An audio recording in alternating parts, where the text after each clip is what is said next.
Pounders, we are back live, and tonight we have a special guest that we'll get into in just 1 second. But before we do, make sure you smack a like on the video, subscribe if you're not already subscribed, if you like fantasy football and best ball content.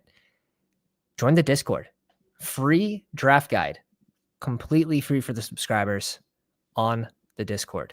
So make sure you're taking advantage of that. And now I welcome a longtime Pounder and a co-host of her own stream, Fantasy in Frames, Steph. Welcome to the live stream. Thank you for having me today. I'm excited to be here.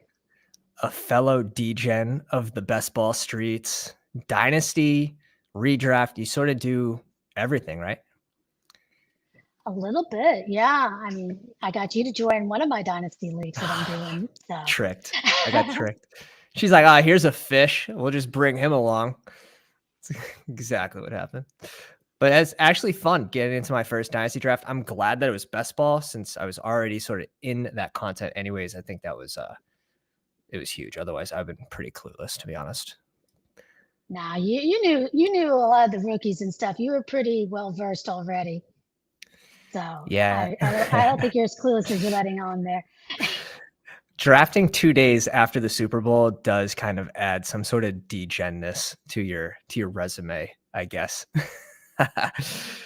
But tonight, we're going to get into some Best Ball Mania 4 strategies, kind of like how the landscape's looking right now, where we think the current advantages are in the drafting pods, and some of the people that we're fading. So if you want to go ahead and start us off, what are your favorite team comps right now? Is it like a 2-7-7-2? Are you going 3 QB, elite QB? What are you scooping right now? So most of my roster builds are 2-6-8-2 builds. So I got those I'm looking here. I got some Spike Week tools up that's showing all my stuff. And I mean, I do that about 30% of the time. And then before that, I'm still doing like 2-7-7-2s, things like that. So it says I have a lot of elite QB. I'm not quite sure where their cutoff is. That kind of surprises me because I don't tend to have like the really early ones. But I think I have quite a bit of like Justin Herbert and Justin Fields, kind of in that range a little bit more. I do have some Hurts and things, but Justin Fields, I don't go overboard definitely. there.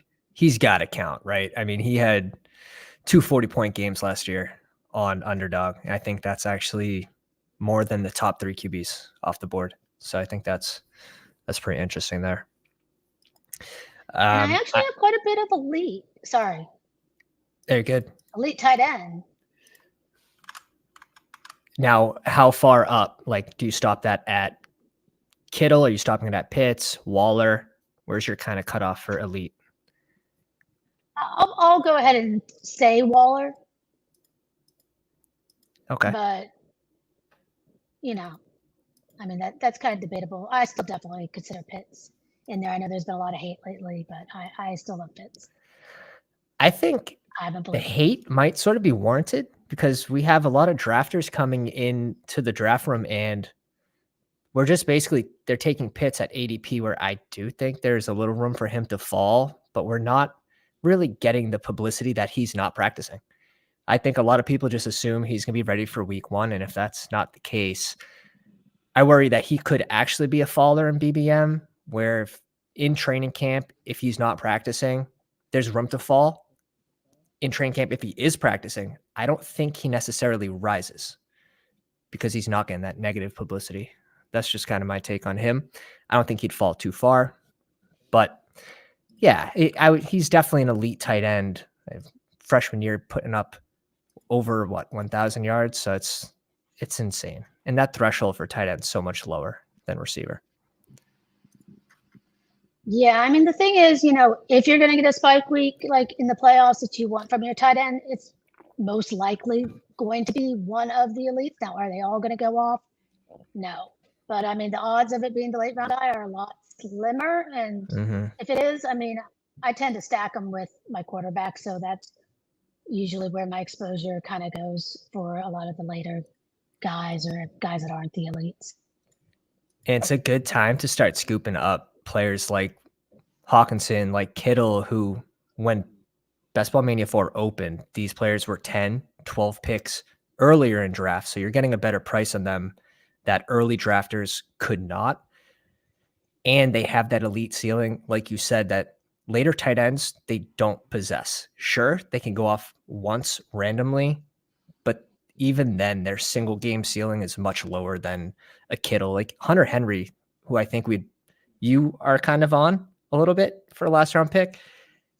He could be a great last round pick as a red zone target for the Patriots, but he still doesn't have that same ceiling that Kittle does, that Waller does even. So I agree with you there. Same thing with QBs though. Same thing. They have just access to an elite ceiling that Sam Howell, Ritter, they don't have. But drafters are getting smarter where if they're not getting an elite tight end, if they're not getting an elite QB, maybe they're getting Geno and they're getting two other QBs. So you're starting to see a lot more 3 QB builds, which could be a better value. I think that's smarter in cash games, though. When it comes to advance rates, like through a playoff schedule where 1 out of 16 advance, it's going to be a little tougher, in my opinion, to advance those teams. But that's just my thoughts.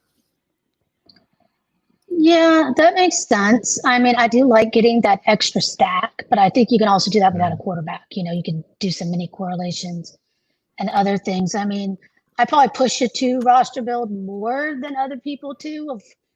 I tell a lot of stories of these guys are good enough, type things. Because a lot of times I really just want that extra skill player to take a shot on because I think they have a lot better chance of coming into your lineup. Where's your cutoff for 2 QBs? Like, could you stop at a Jones Goff or Geno Goff? Yeah, easily. I do that all the time. I have a lot of Geno. And I think Danny's got a good ceiling. So definitely, that puts me pretty comfortable. I have a lot of golf too, because I have a lot of the Dallas Detroit game in general with, I like those dome games and schedules. And I mean, if we're taking their receivers that early, the quarterback has a chance to get, it's going to go along with that. So definitely. And Daniel Jones had 7 QB1 finishes out of his 16 starts, and 3 were in the top 3 scoring. So he shows access to that ceiling with the rushing upside to be able to spike and have a big week. So that's definitely, I still can't believe he goes this late. Like, I can't get enough Danny Dimes. I'm with you on Geno Smith. He gets an addition on the offensive side of the ball. He gets 2, pass catching, running back and Charbonnet, and then JSN. So I think he's a pretty extreme value too. If I go over his stats real quick, 10 QB1 finishes out of his 17 starts, 2 top 3 scoring. So he even has that ceiling as well. Surprising, because he was consistent. And yeah, I think you can find some values for sure still this late in the draft season. Is there anyone that you're sorry, my bad. The delay. Take it away. Please. I totally forgot what I was going to say now. Don't worry about it. I was going to ask, is there anyone that comes to mind for fades right now, or someone that you think will end up being a faller? Well, it seems like, honestly, all the elites are kind of falling a little bit. And, they're coming to a point where I'd rather take them. But, I mean, I'm not hard fading. I'm trying to think. Any of the quarterbacks necessarily. How about Madison? Maybe some of the... Where are you on Alexander Madison? With how many spots did he rise since BBM opened? Like 60 plus, 64 spots. I take him sometimes, but because I do think he has a chance. I mean, we've seen the willingness for them to give him the ball, and to use the bell cow still. But yeah, I mean, I'm still not totally taking him like ahead of Dobbins or things like that.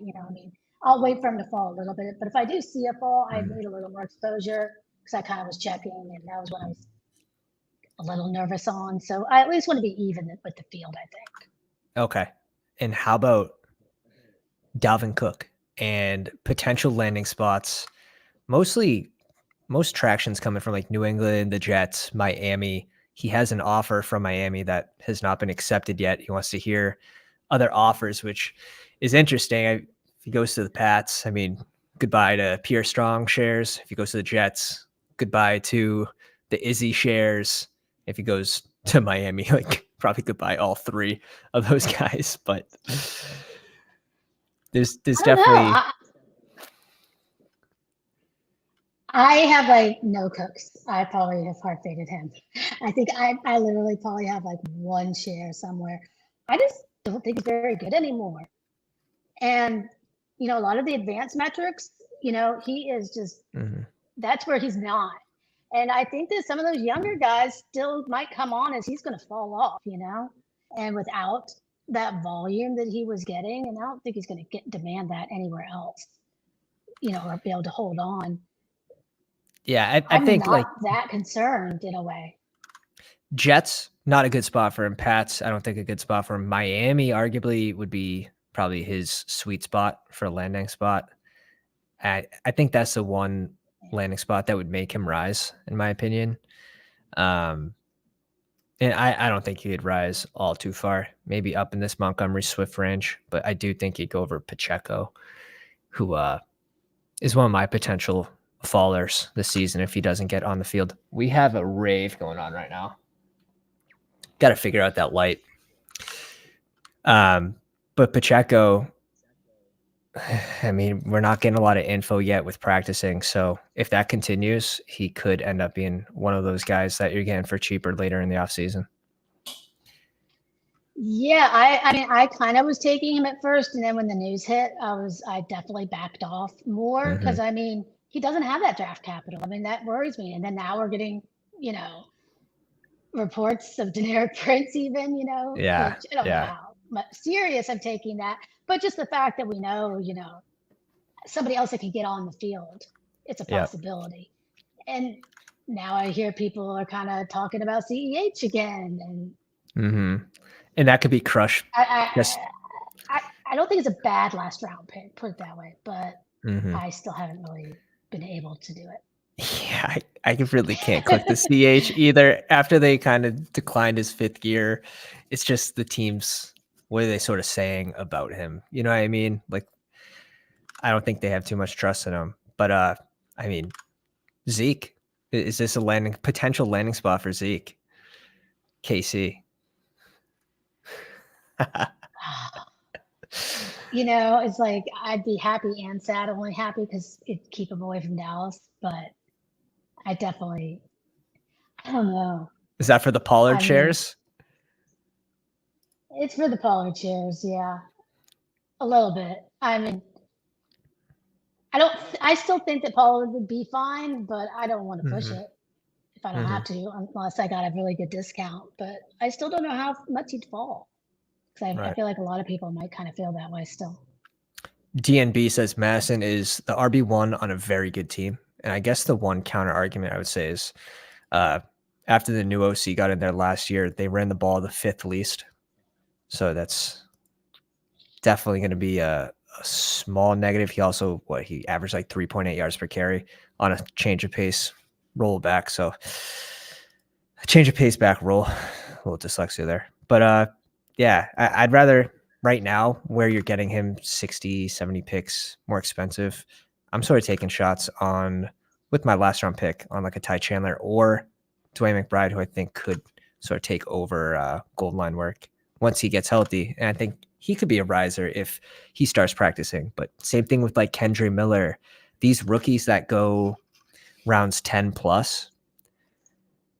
You could even add A-Chain in there. If Dalvin doesn't end up in Miami, I mean, you could see A-Chain rise for sure.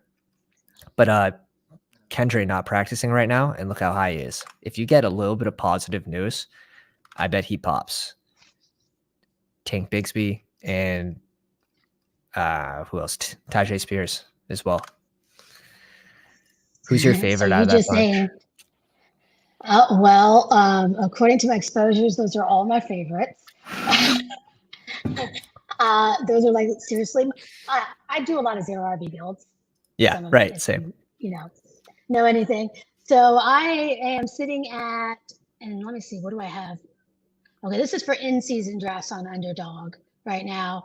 Kendre Spears are both at 25% for me, and A Chain is at 19. That I'm looking at. So another fade I have been doing is Cabrera. So I've been, pretty in on Miller. As far as I know, the knee is an MCL issue. So those usually don't worry me that much, but I'm not going to lie. I would like to see him practice. I'm hoping they're just kind of being cautious, bring him along, and it's not anything that serious, but we'll see. Because then we got Tajay that doesn't have an ACL at all. So apparently I like the injury rookies here more than I let on. But there's so much for Kendre though, right? Like you could get a Kamar suspension, and it's gonna be a reason for a boost for Kendre. You could get him back practicing, or even just a positive report, and boom, he's gonna spike again. So I do think there is a lot of room for Kendre to spike into this range here, into like the 120 range, where now we're getting positive reports about Javonte Williams and P. Ryan is so steamed up. He's at pick 103 right now. Where do you? I had a lot earlier, but I laid off of P. Ryan, but I've been very off of Javonte, and I don't know how to take those reports because I'm still multi-ligament injuries for ACLs are not good. And this is his first year back. So, I still don't think he's going to be effective. If he is, now I'm going to be in trouble if I'm wrong because I have very little. And I do think he is really a talented guy, but I have to look more at some of the quotes because it's like, I think they're putting out there like he could, but nobody said for sure he's going to be ready or anything. They still haven't taken those leaps, and I like to I don't go know how based big off. a role they'll give him. I like to go based off his own words in situations like this versus like beat reporters and different articles that are written. He said with his own words that he's not up to full speed yet, and I'm gonna trust him that he's not up to full speed yet. That's gonna be obvious, but you're not drafting him for the first 6 weeks of the year, where like P. Ryan, like I could see him more useful in like weekly, where you're kind of targeting individual weeks if you're targeting the beginning of the season, but like Javonte Williams, maybe like a Dobbins type year where, he misses a certain portion of the season, early season, and then comes back, and still P. Ryan should have a pretty large role. But it's a tricky backfield right now.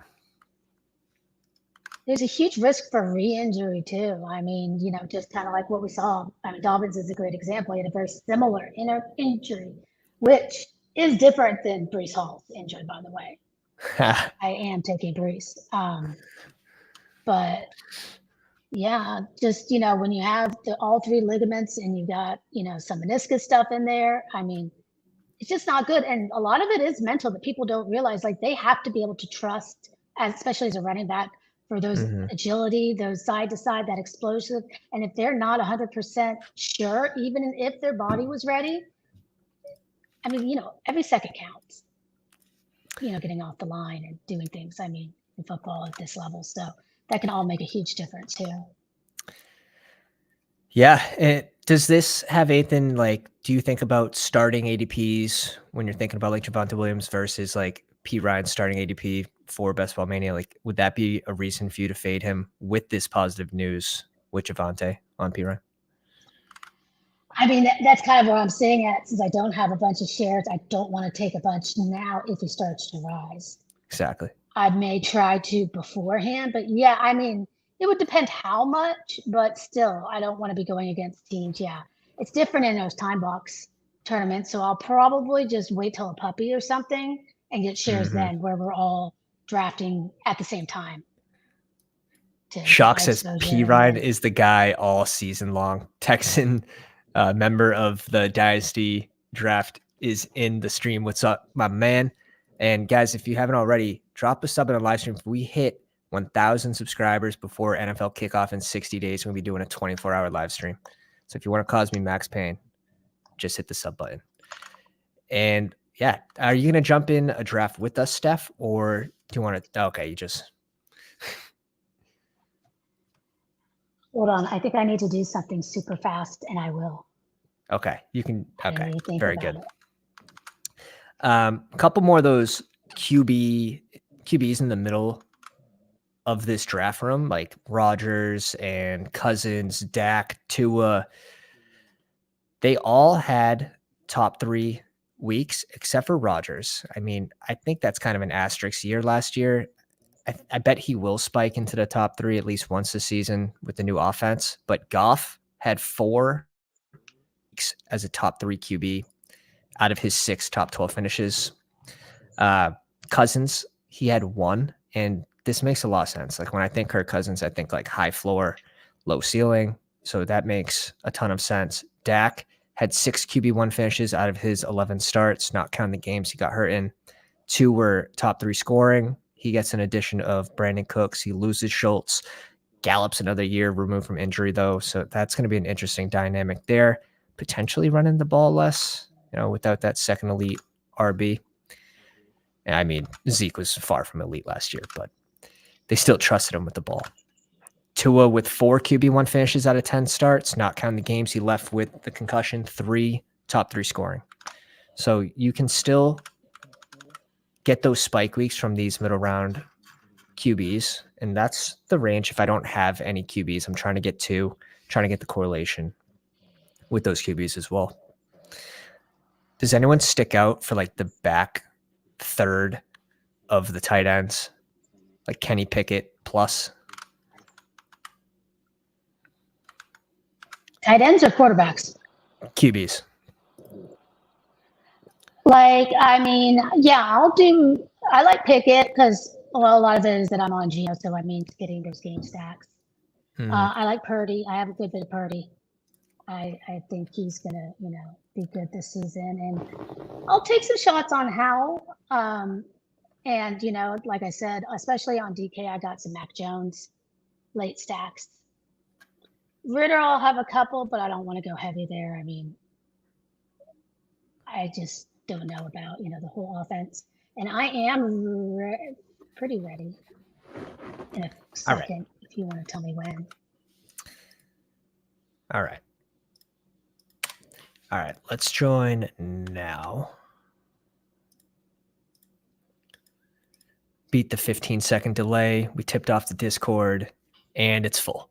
I don't know if you got in this one. I think I barely did. Oh, we get the 1 spot. Streamer luck. And let's pull this up here. We get the Influencer 101. Are you in this draft? Oh, she's at the back. Okay, you're here. I think we got the last 2 spots in this one.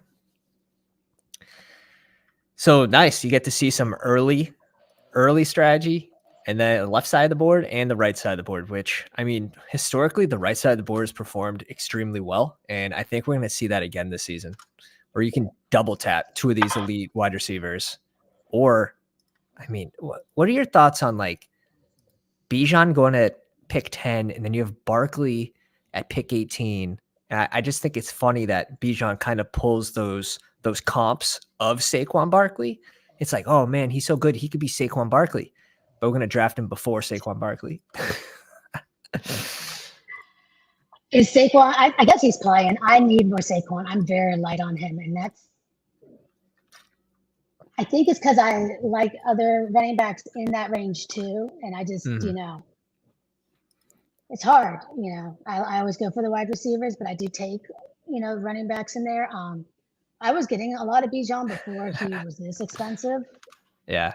But in round 1 in general, it's kind of hard for me.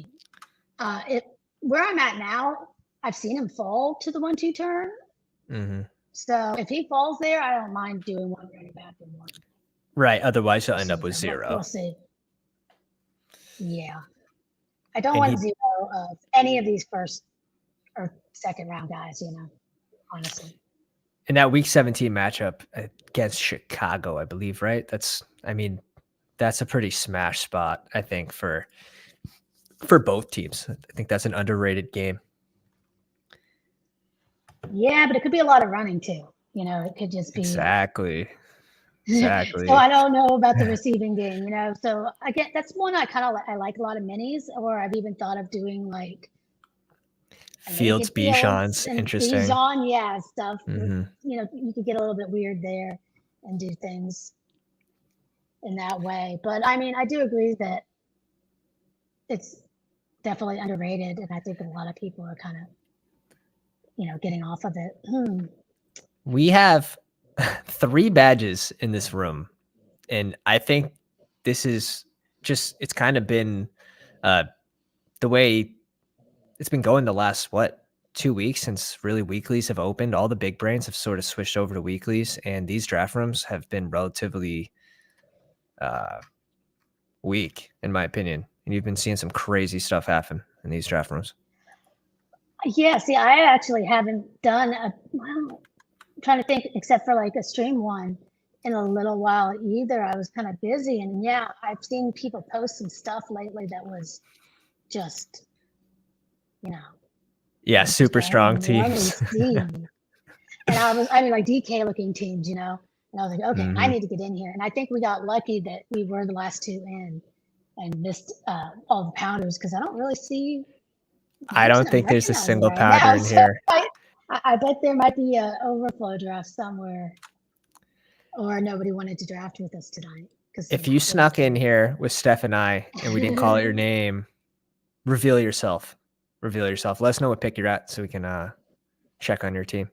We see a double RB start here with Bijan and Saquon, and then 3 teams going double receiver, which is nice.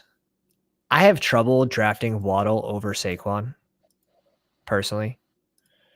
But in certain rooms, I could kind of understand it.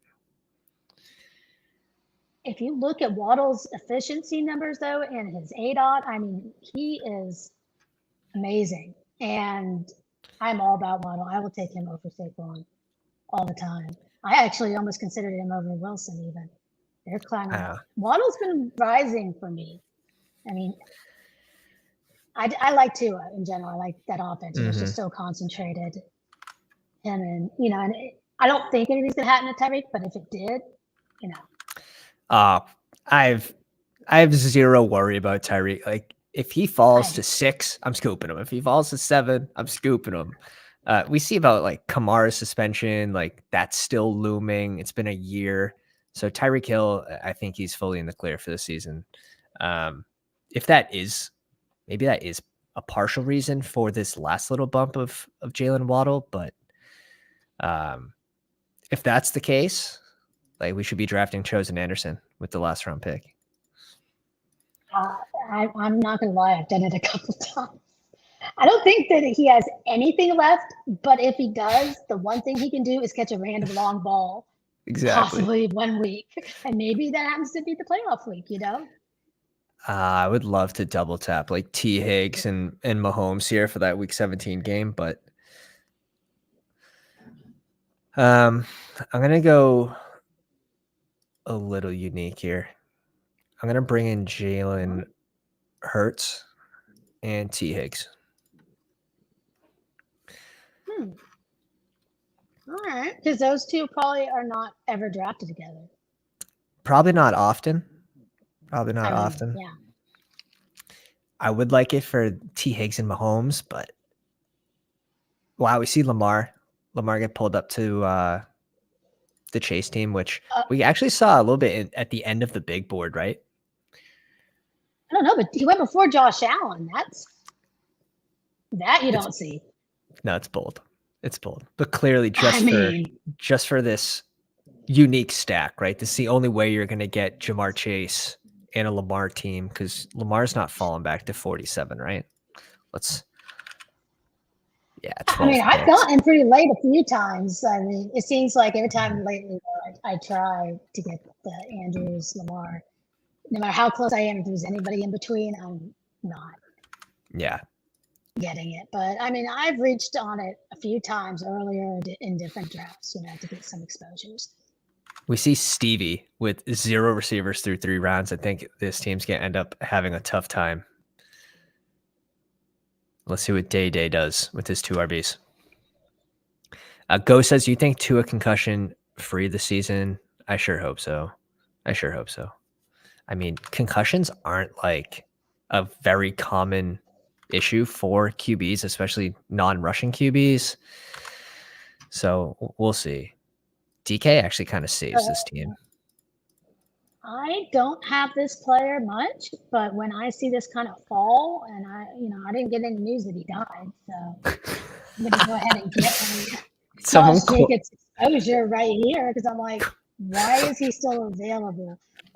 I've seen him go late a few times. I guess people are scared that he's gonna hold out, but maybe. But if he doesn't, quote of the night: I did not see any news that he died, so I drafted him. I love that.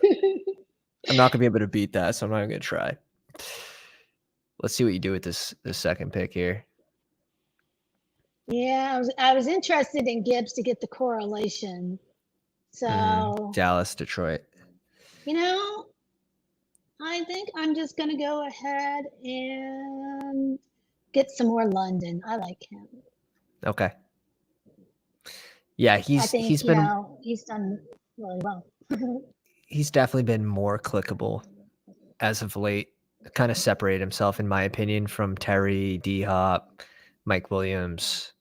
DJ Moore, I think, is another interesting player in this range that we might look back. Personally, I think he could be one of those players that we'll look back on and be like, yeah, he probably should have been going earlier in this 3rd round. But there's a lot of people that are much smarter than me that are completely off him because of the offense. But you look at Jalen Hurts before he got AJ Brown, right? You look at Josh Allen before he got Stephon Diggs. Like, you're giving Justin Fields an elite weapon now, a true number 1, where Darnell Mooney, he's not a number 1. I think he could actually be a pretty decent number 2. In this offense, they added a lot.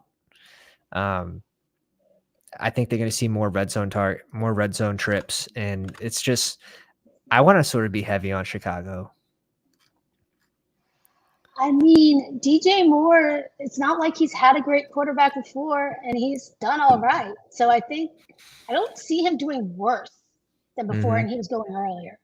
So I kind of agree with you a little bit that, like, I don't think, and I mean, and I have gotten some exposure. I've gotten close to the 5th round at times.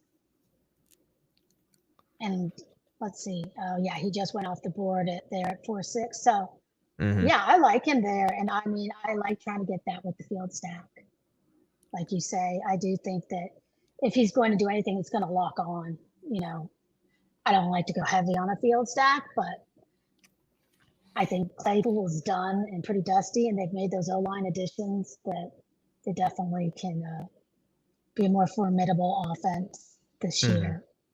And the fields hopefully will take a step forward as a passer.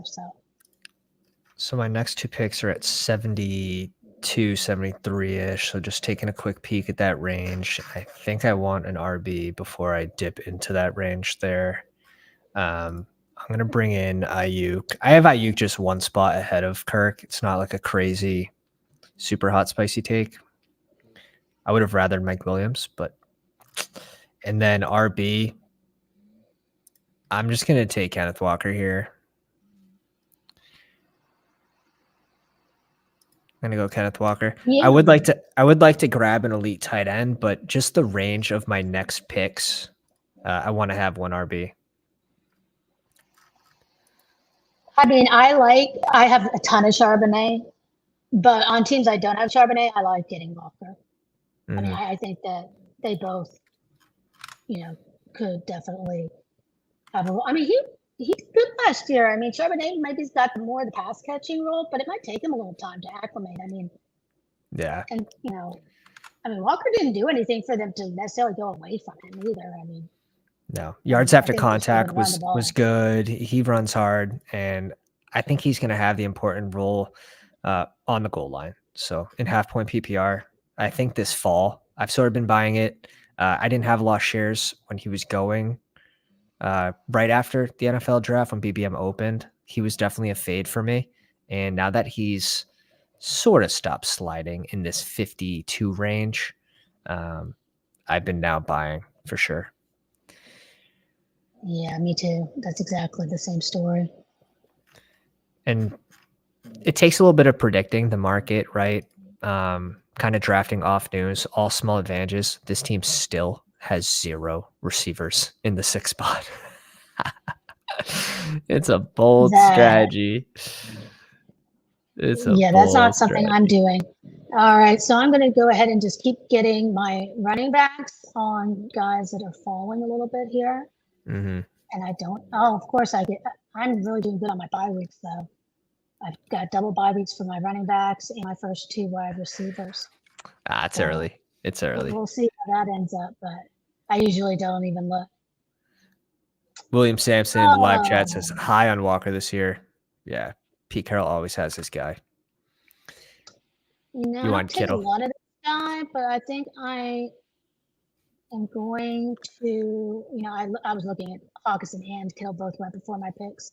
Mm-hmm. I'm going to get some correlation here, I think, and I am light on him, so I'm going to take some Pittman. Whoa! All right. All right. Is this a potential setup for a Rich? I don't know what you're talking about. I don't see that coming at all.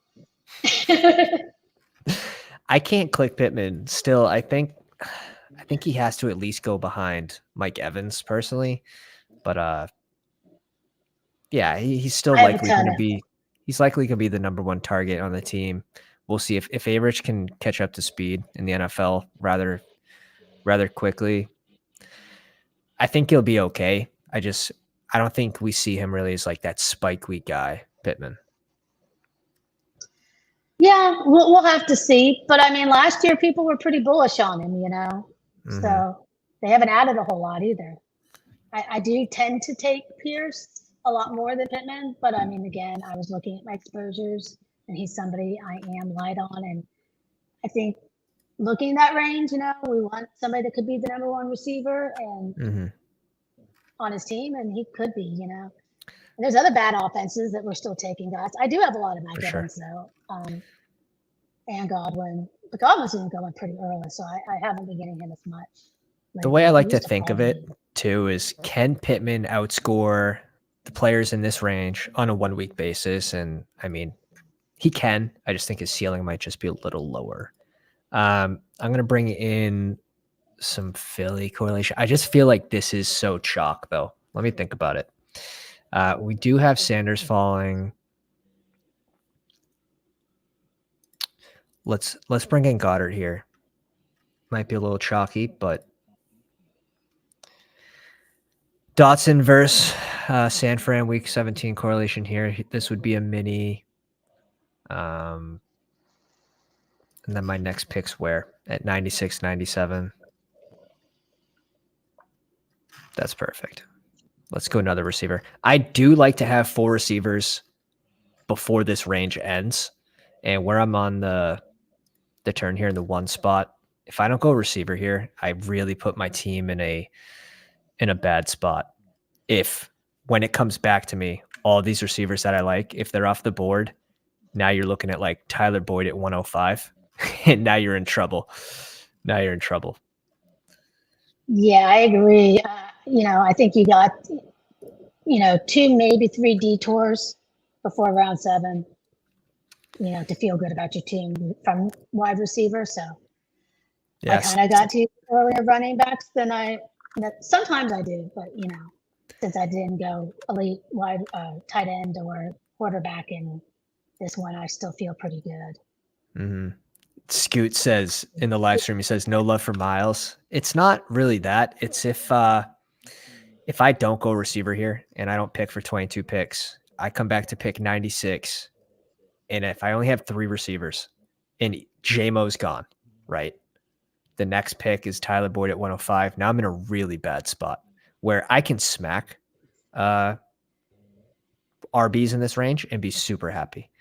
I could draft my second QB if I absolutely need to, which I don't. But like even bring in a second tight end. I'd rather do that than draft some of these wide receivers in this range if JMO's gone.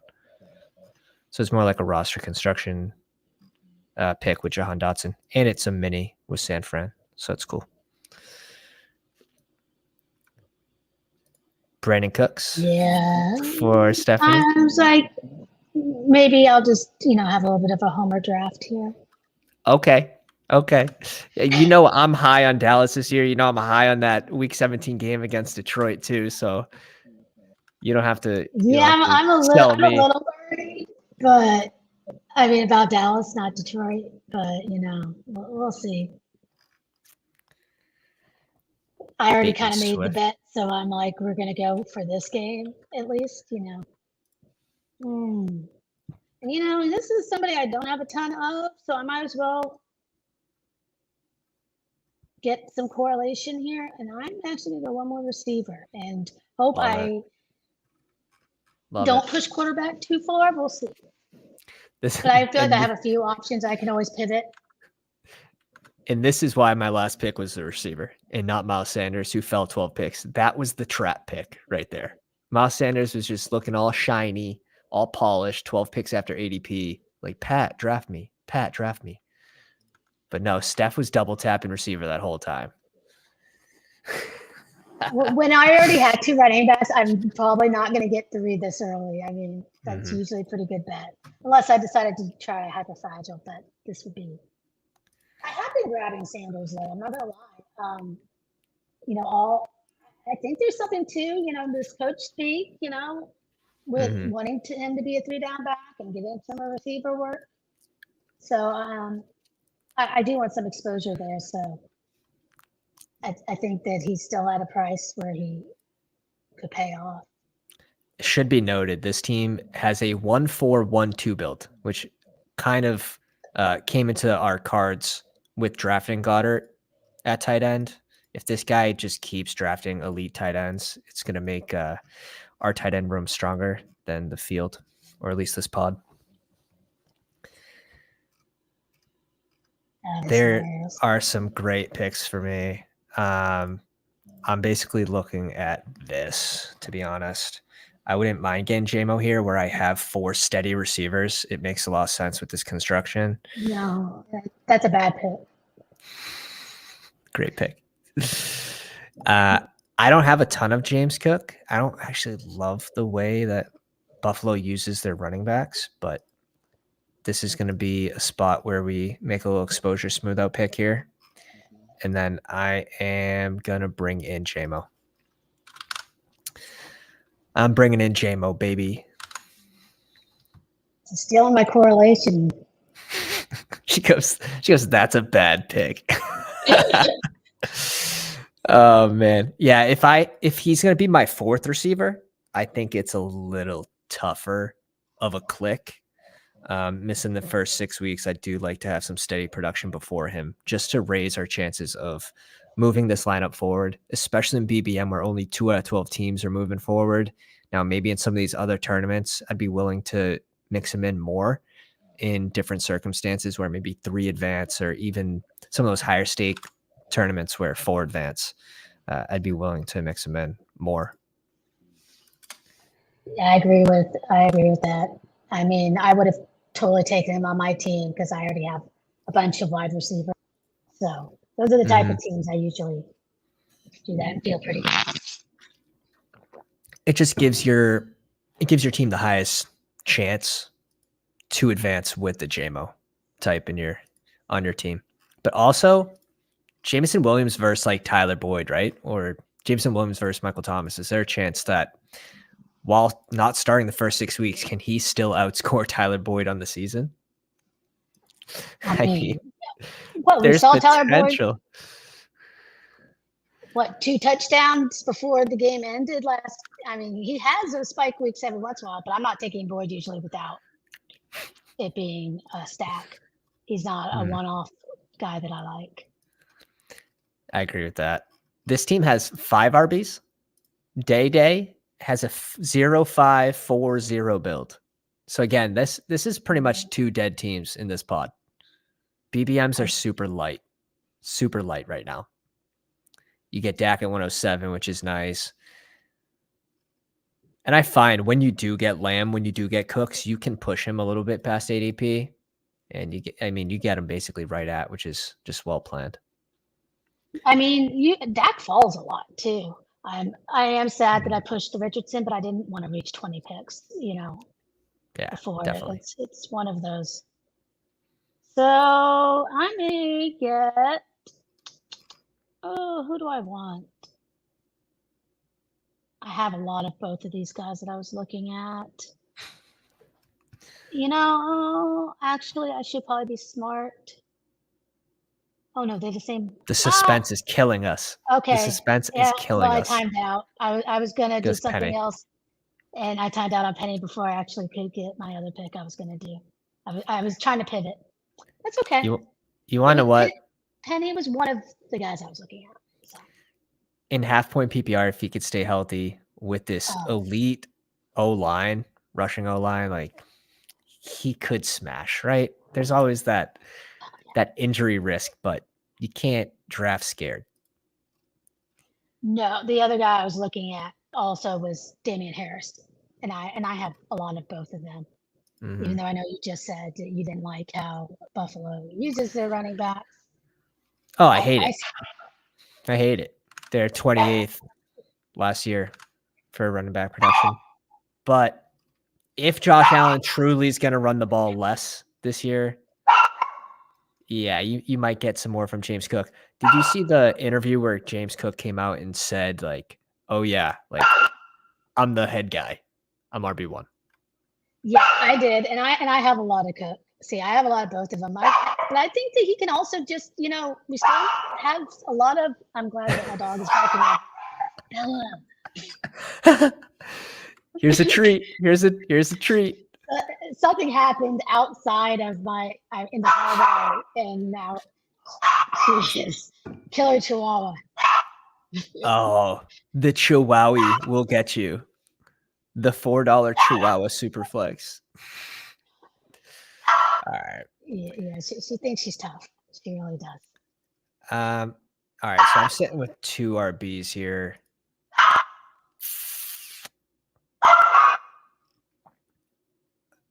I mean, it's definitely scaring me. So I still like the Elijah Mitchell click. I do too. You're getting all my guys, I guess. Like I said, I do a lot of 0 RB builds, so I'm usually taking running backs in this range. And I'm gonna go Nico here. I have a lot of Myers. I think he should rise, but Nico is, in my opinion, definitely gonna rise. So I'm gonna buy him a little cheaper than I think he will be in August. I think he has a chance to really at least surpass Sky Moore and get into this range. He's been, it seems like, getting more expensive because I haven't been able to get him a lot. I was getting him early on in draft. Yeah, I think I'm sitting at 15%, but I still want to push that up because I think he still has room to move.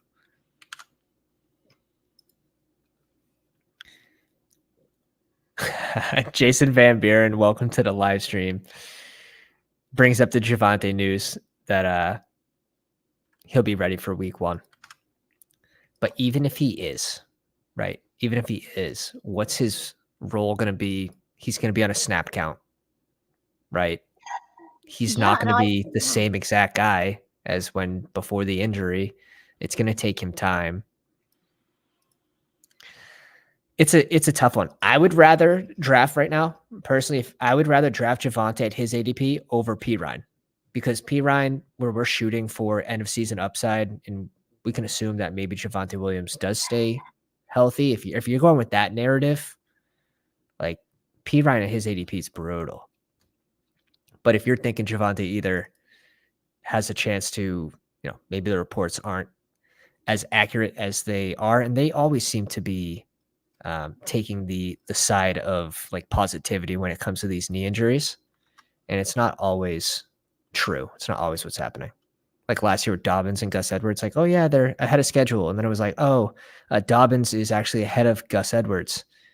And then they both don't start the season. So Yeah, I definitely, like I said, I mean, just knowing what the injury is and having a little experience working with people with those type of injuries. He's got, some positive indicators being young and an athlete, but I mean, we saw with Dobbins, that's not everything. And it's going to Mhm. zap something. He's not going to be the player he is now. How much can he still put up points? I don't know. But I definitely agree with you. He's going to be on a snap count. And there's a big risk that even if he does come back and play 1 or 2 games, and then he's going to get some kind of injury. It may not be something serious. Not saying it'll be like Right. necessarily his knee, but you'll see hamstrings a lot of times happen with these guys in conjunction just because of the muscles and the strength and a lot of other things like that. So he goes to 87 in our draft, so 6, 7 picks before ADP. So people are obviously drafting off that news, which I think's fine. But if he goes in front of James Conner, like I just can't do it. I just can't do it. The James Conner hate has got to stop. I have 20% James Conner. I don't get it. I mean, he's the RB1 on that team. I don't think that they're going to be very good, but I mean, but somebody's got to do something. Like he's going to get volume, and Oh I don't know yeah. how close in the red zone they're going to get, but Mm-hmm. I have a lot of Philly, so he's somebody I'll bring it back with quite a bit if that's where I'll get my exposure. So I think, just the chances that he is, Oh, makes spicy it the whole take. season, you can do it. Spicy take in the comments. DNB says Connor is a top 10 RB. You could be. You never know. Definitely is on my radar for must clicks when I'm in that range. I mean, he's a check down machine as well. And even if we assume like Colt McCoy either starts the season or if he starts, week 4, whatever it might be, like he was a check down machine when Colt McCoy was under center too. Yeah, I don't know about Colt. He was okay, but I'm hoping that Tune can beat him out. And I'm not going to tell you about getting all 12th round picks in the super flexes and pushing my quarterbacks way too far that I kind of took that bet a little too far, and I now have a good exposure there when I needed a fourth quarterback that nobody else was taking with high upside. So I'm going to hope that that plays out because Colt McCoy was, if he starts, then I don't want anything to do with any of the receivers, honestly. It's a tough sell. It's a tough sell. And I think Marquise Brown's been steamed up. He has. I could double tap RB here. I struggle going 2 pass catchers with Minnesota if I don't have the QB, but maybe that is the right play.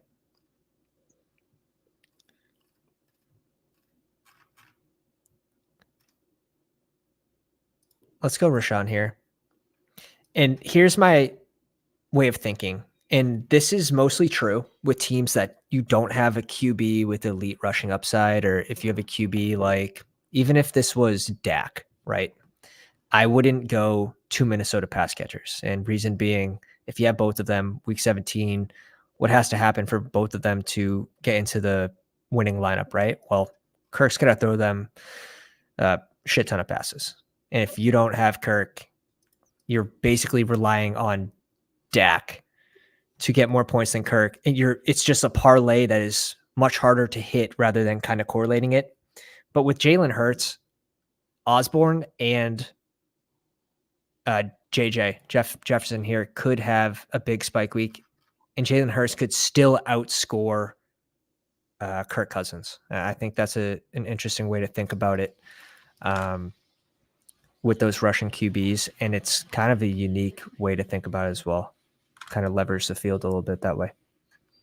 No, I like that doing things like that. I mean, if I get sniped a lot of times, I do actually will take Average and not even stack the team, kind of with the same thing of maybe he could beat out whatever quarterback they took. Just something with those rushing guys. Obviously, Hurts has a lot better chance to do it. We've seen it, but getting some unique builds or getting those guys, because we used to do that in DFS.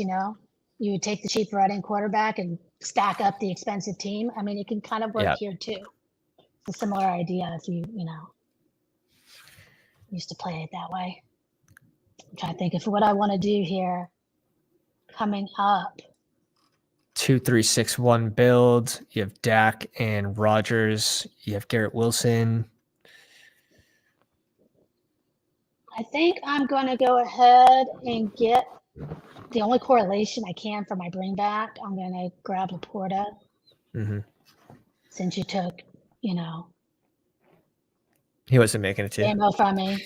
There's no chance. And I know how you are with Laporta, that you would have taken him if I probably let him go. And I'm again doing double bye weeks apparently with my quarterbacks and my tight ends. So I'm not going for regular season prizes with this build, but hopefully I can still advance. The bye week bros are going to have something to say. It's interesting with this tournament where you have 1/3 of the prize pool being allocated to the regular season prize weeks 1 to 14, the top scoring teams. It kind of X's out, or at least makes some certain team comps negative EV for that. Like teams that go 1 QB, you're basically completely Xing yourself out of the regular season prize. So I think like that's something teams should honestly stay away from. If you have QBs with similar bye weeks and you don't grab like a third one, like in your case, or even tight ends, same case, I think maybe tight ends not as much, because what are you giving up, right? 4 to 12 points. So I don't think that's as big of a deal, but QB I think is a huge deal. I don't usually do it, and that's why I was kind of trying to avoid it when I was looking for a second QB. I didn't have any other really. I have Vegas, but I am not taking Jimmy G. So, I was kind of looking at what other options I had. I do have one other I could have done, but I kind of missed that when I was thinking. So Rodgers, that's what gave me pause when actually that running back selection. I was going to do Rodgers, but then I saw the double bye week and I was like, oh, maybe not. And that's when I timed out and they made it back. And that's okay, right? That's if other people aren't doing it, if they gave you that slight struggle, if other people aren't doing it, you're probably getting at least a little more unique, a little. You do have the Jets correlation with the Cleveland bring back with Elijah Moore and Ford, which is nice. Kind of open yourself up for like Conklin late too with a different bye week with those tight ends, which is cool. Yeah, this is probably going to still be a 3 tight end build for me with these tight ends. Oh, but I mean, I don't want to take a third. We'll see what happens with the quarterbacks if I cave or not. I mean, I would normally not talent wise, even though a lot of people are, I mean, they're still both kind of pocket passers. I don't think Dak's running very much anymore nowadays. So maybe we'll see how the room is. We'll see what happens. Wanted Purdy. We see Komet go off the board 15 picks after ADP. Like an absolute steal. I like Juwan Johnson in this spot. So what do you think about now that Foster Moreau is recovered? He's a blocking tight end. Get out of here. Get out of here. I'm not buying it. Give me Juwan Johnson. He's done pretty well with Carr in the past. He's had some spike games. I know. I still have Juwan, but I mean, I remember playing Foster Moreau in DFS quite often last year, and that was not always a bad strategy. So I don't think it's nothing. I definitely don't think that Tayson's playing tight end, so at least it's only the 2 of them. Right. Really? Yeah, I'm on board with that. I saw a small report coming out that the coach wants Taysom to catch more balls this year, but I mean. I think he is. I just don't think he's playing tight end. I just think he's playing everywhere and not necessarily going to take from whoever is the tight end. Plus, how old is he? He's like 34 years old now. He's kind of like a gadget player. Like you said, he's going to play legit everywhere. Running back, QB maybe, tight end a little bit, receiver. Like you can put him in different spots, which is interesting. Wildcat. But we'll see. I'm sort of setting myself up for a Howell stack with this Curtis Samuel pick. If he falls back to me, if he doesn't, it won't hurt my feelings too much. I mean, there's still a lot of quarterbacks on the board, so he might. Yeah, could also go CJ Stroud too.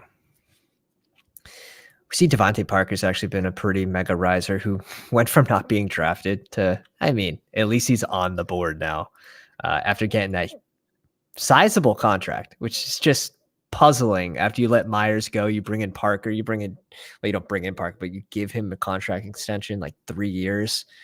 You bring in Juju, and I mean, Juju's been falling. Where'd he go here? Because he's been falling like 20 plus picks regularly. And I think that's needed. He doesn't here. He goes at 116.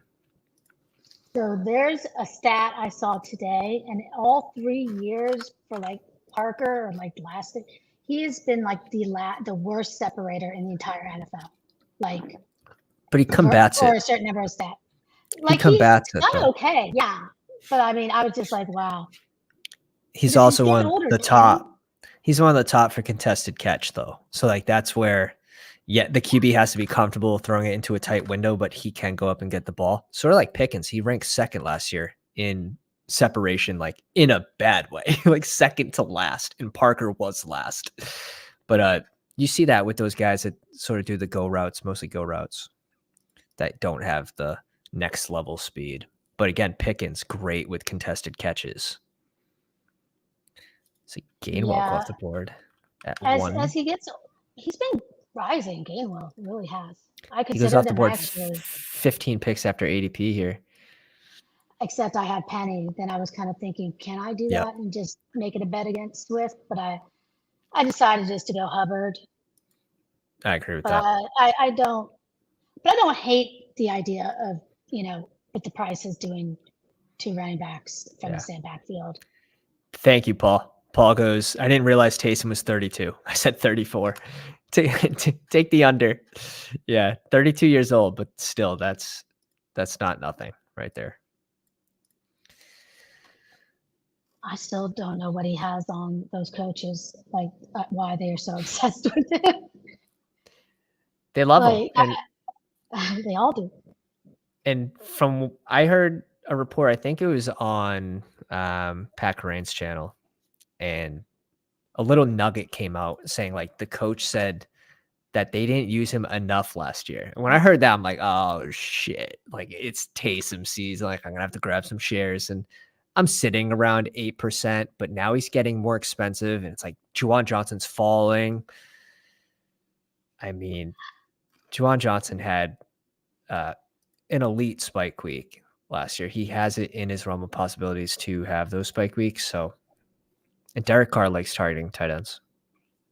Yeah, I was taking a lot of Juwan early on. So I was getting in really late. So I was heavy, and then I kind of laid off just because I was trying to smooth over my exposures. But now I need a little bit more again because I'm closer to matching the field at the moment, I think. Because, yeah, he's a converted wide receiver. So, I mean, he's great in the red zone. And like you say, Carr loves throwing that, and he can catch.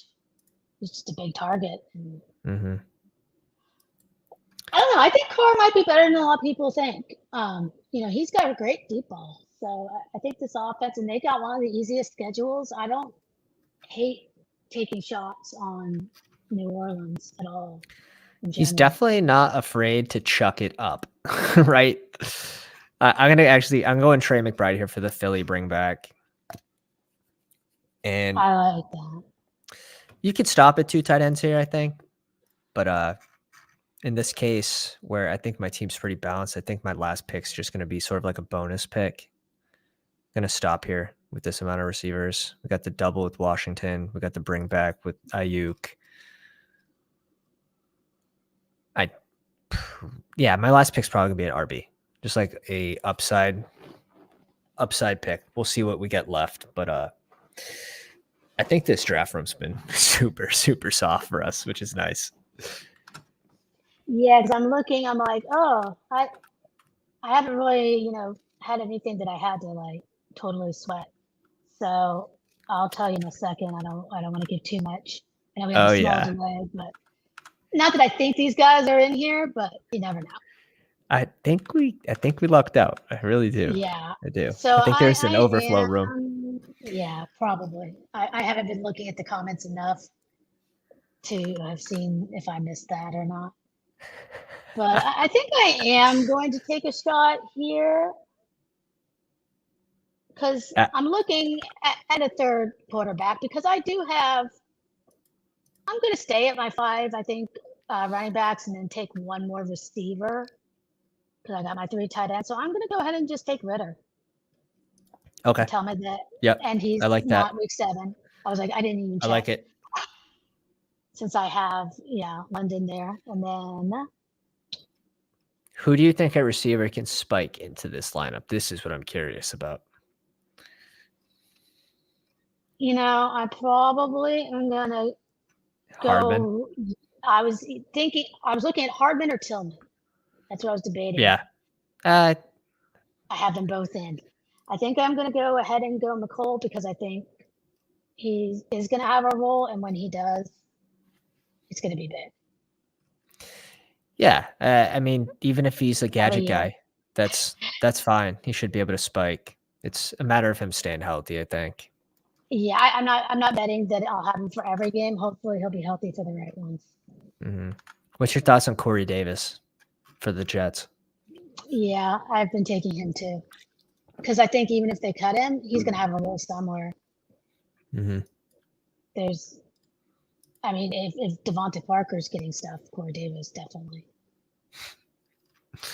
Yeah, those are interesting clicks. I mean, like Mac Hollins, interesting click. Some of these receivers, I think you can get a little unique. Michael Wilson's, he's finally cooled off a little bit. But Cedric Tillman, if you think he can sort of take over the DPJ role by the end of the year, I don't mind that click at all. Chosen Anderson, Sherfield and Hardy, if you have a preference. I think Sherfield's more of the slot guy and Hardy's more the burner type. I take a lot of Shakir, but now I've been seeing some Sherfield hype. Mm-hmm. So I took a share, and I was talking to somebody in Discord. I forgot. He shared something. I hadn't had a chance to really look at it, but it sounds like I might end up starting to take a little bit more Sherfield if I'm going to take a shot there too. Because I'm pretty heavy with Shakir, and I don't know if I want that big a bet where my percentages are with those uncertain situations, that I feel strong enough to go to that degree. So sometimes I want to smooth out those exposures a little bit more in the end. And for the last pick, I like these. I don't really think he can.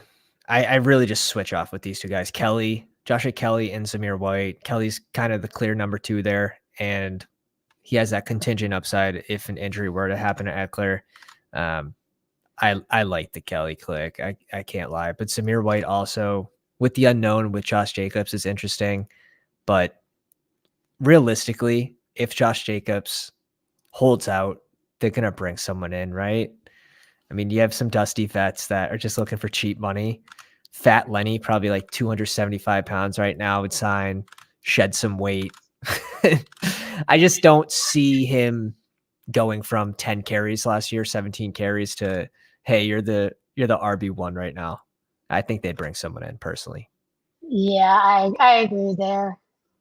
I mean, but I still, those are on my list of running backs that I take shots on. I mean, they make a lot of sense. Sometimes I'll take some of the Rams guys. I'll do the Minnesota guys. I will take sometimes the Dallas guys, Malik. Yeah, I've been taking now. Deuce? I was taking more Deuce, but I've switched to Malik. Yeah. All right. It seems that he's got that. And I was looking, Malik actually was pretty good. He was not a bad running back when he was healthy last year. Like he had some, I forgot what stats he was looking pretty good in, but there was a couple that surprised me. I need to have pulled him up here. How about How about a Matt Breida? Currently on the depth chart as RB2 for the Giants. I've seen Yeah. a little bit of talk about, Gray, but Matt Breida, I think if there were something to happen to Saquon, he would take over first and second down. And I mean, he's not No one's he's not the stopping guy him. that can really stay healthy himself, but Yeah. he would be a spike week guy in my opinion. I think that he would have a shot at the backup role, but maybe if it was like an injury early on or something where it's an extended period of time, Gray Mhm, could beat him out. Or he would mhm, get hurt and then Gray would take over. right. So I think it's smart. I wouldn't hate anybody, especially if you need some correlation for taking a shot on one of those guys. Because, yeah, I mean, they run the ball and there's got to be somebody back there, you know? And that's But it's a good point. he's so dusty and so old. When they get hurt in the season is also another good way to think about it. Like if they're getting hurt week 3, very easy to bring someone in. If they get hurt week 11, now it's a little tougher. Like especially like after the trade deadline, after free agency, like after all these guys sign somewhere, big impact. So when a player gets hurt in the season is also a huge deal. But for the listeners, we'll cover our two teams. I ended up with Jalen Hurts and Sam Howell at QB, Goddard, Juwan Johnson, and Trey McBride at tight end. Running backs, Walker, James Cook, Elijah Mitchell, Tyler Algier, Rashawn Johnson, and Joshua Kelly. Wide receivers, Justin Jefferson, T. Higgins, Ayuk, Dotson, J-Mo, Nico Collins, and Curtis Samuel. So the double there in Washington with Curtis Samuel, Dotson, and Sam Howell. The bring back with Ayuk, Jalen Hurts, and Goddard bring back some mini, right? Like just the QB and tight end, but it could be all you need for Jalen Hurts with that rushing upside. And then Trey McBride is the bring back. Over to Yeah, Stephanie's team. I think you're good. Yeah, I kind of had like a bonus pick at the end there where it could have gone, it could have been a running back. It could have been receiver if you have trust in these 5 guys as well. I think that's fine, but definitely like this third tight end was a bonus pick. But Stephanie in the 11 spot ends up with a 3-5-7-3 build, I think largely because of the bye weeks, right? Would you stop with Dak and Aaron Rodgers if they had different bye weeks? Yeah, and I consider stopping anyways. I mean, I wouldn't have taken Ritter if I didn't happen to have Drake London on my squad. Right, right. And or if I felt like I was too weak to go to stay at 5 running backs or the 7 wide receivers. But since I went early, pretty heavy on wide receiver and then happened to get a few running back values that dropped a little bit. So I went a little early there as well. I felt pretty good stopping where I did. So Dak, Aaron Rodgers, Desmond Ritter at QB, at tight end, Dulcich, Sam Laporta, and Conklin. I think that's a fine amount of draft capital there with those 3. I mean, you have the upside with Sam Laporta. We don't really know what he's going to be, but with J-Mo missing the first 6 weeks, kind of give him more of an opportunity to gain a role maybe earlier in the season. Running backs, Josh Jacobs, Dobbins, Penny, Jerome Ford, and Chuba Hubbard. I like the group. I think it makes a lot of sense. To get Josh Jacobs 7 picks after ADP, probably some contract scare there. Wide receivers, CeeDee Lamb, Garrett Wilson, Drake London, Michael Pittman, Brandon Cooks, Elijah Moore, and McCole Hardman. So you got a triple stack with Rodgers there. You got a double bring back with Jerome Ford and Elijah Moore in that Week 17 game, which is nice. You weren't able to snipe anyone from Detroit. Oh, yeah, you were. I got Laporta. Okay. You got it. Yeah, That girl. I knew I That had to girl. reach a little bit on him for you. That's because we both always are like trying to take him from each other.